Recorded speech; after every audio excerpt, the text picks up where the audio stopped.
there were three things that we needed to solve: connection, capability, and leadership. In the first one, we were becoming a very large tribe, and how did we enable people to be able to have deeper connections in smaller settings? Number two, capability. How could we effectively invest in building capability for our team? And number three, how do we give our team access to greater levels of leadership right across the business? So to do that, we use chapters, part of the tribe model, a way for us to have small teams focused on capabilities, each supported by a leader who's investing in their professional development and well-being. At EPiC, we did this deliberately differently in that we also enabled self-organization as a critical first step for us to be able to set up a model that we could continuously evolve and co-design by our people going forward. To be honest, self-selection is a process that can feel a little bit daunting at times. I think it's really powerful. It's almost the ultimate empowerment to, let people choose how they're going to select their own leaders, their own teams and structures within an organization. My first thoughts were, how are we going to implement this? I think it was a little bit of hesitancy in that I've been involved in chapters in the past and they kind of have a 50-50 success. I just remember this really potent sense of excitement about it. One of the things that I really liked about the chapter model was it identified for me leaders in the business that I didn't know existed. I did not join EPiC to be a people leader. And that's beautiful because before I would have anointed someone as probably more of a manager, but what it turns out is the tribe already had leaders and I just didn't recognize who they were. So it was a really beautiful thing as a leader of this business to see who those other future leaders were, and it was really powerful. Before the chapters, I wasn't getting that time with my direct leader. And so I felt gypped. Whereas I am finding I'm giving as much time as my chapter people are asking for. And I'm there when they need me to be there. What I can say from my experience of chapters is it's a very unique way for us to find a home for every individual within EPiC. A lot of times when I really needed to ask something, I felt like there was an audience of about 30 people, and that was too big. So I restricted myself when I really wanted to ask a silly question, right? With a smaller group, I find there's a lot more psychological safety for me to sound my opinions, to fall back on for support when I need them. It is also really psychologically and mentally such an uplift to be a part of a chapter, because I feel like I have a mini home within EPiC now. Our chapter is, I would say, one of the best. Why? Because we come there, we brainstorm, we coach each other.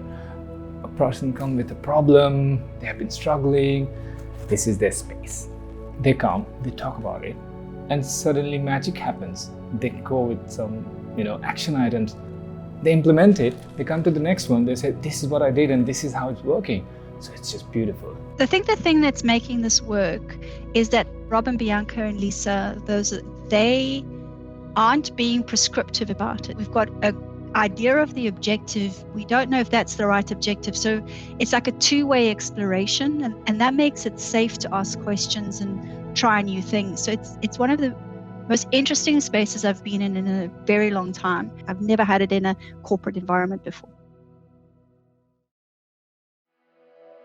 The way that we did it in our program chapter was we identified chapter leads first, and then we had a self-organization to nominate who would you like your chapter lead to be. We had our nominees, and then it was like an open forum. People had the opportunity to be able to select, and all you could see was who was getting selected. And in my case, because I was unknown, I was one of the last people to get selected. For a while there, it kind of felt like a bit of a popularity vote to some, where some people might have filled their chapter pretty quickly and others didn't necessarily get that same love. I felt extremely vulnerable and exposed, and I think it was really, really tough for me mentally. Like, I did not feel safe at all. It did not feel like a way that really was setting myself up or as a chapter lead up for success. And there was another lady as well who'd nominated, and she was in a similar boat. If we had to do it again, we'd probably flip the script on that, and we'd organise the chapters first and then kind of identify those champions afterwards. So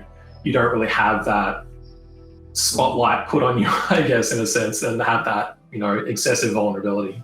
Some of the things we didn't anticipate were in our self-selection, self-organised, self-managed model was for people in our tribe to be elected to chapter leaders that we hadn't anticipated would be. We hadn't done any of the prep work with them to bring them up to date on policy, procedure, strategy.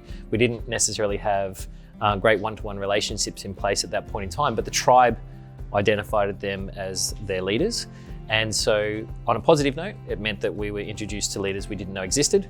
But on the negative side, it meant that we needed to do quite a lot of work to bring them up to speed on what does leadership mean at EPiC, what management requirements we have, and build a program around that. One of the things we've really enjoyed about the chapter model so far is the way that it has meant that people have reacquainted themselves with our strategy. They've needed to have a deeper level of understanding about where we're going into the future, as well as how we think we're going to get there. They've brought to the table things we hadn't thought of. And this is a whole new set of new blood that has come into the chapter leadership that has helped us with that new way of thinking. The chapters are forcing us to rethink some of the constraints that we had naturally placed over time into our business and are challenging us to think differently. One of the things we've really enjoyed about the experiment is learning so much more about how to implement chapters than is written in our playbooks. So we have a much deeper understanding now about what it really takes to make a chapter come to life and be successful and to generate the right outcomes for an organisation. So if nothing else, it has been an educational experience for ourselves that will only benefit our customers moving forward. Part 3 of our story is already in the works, and we have an inside look into EPiC on the next evolution of our chapter model, if there is one.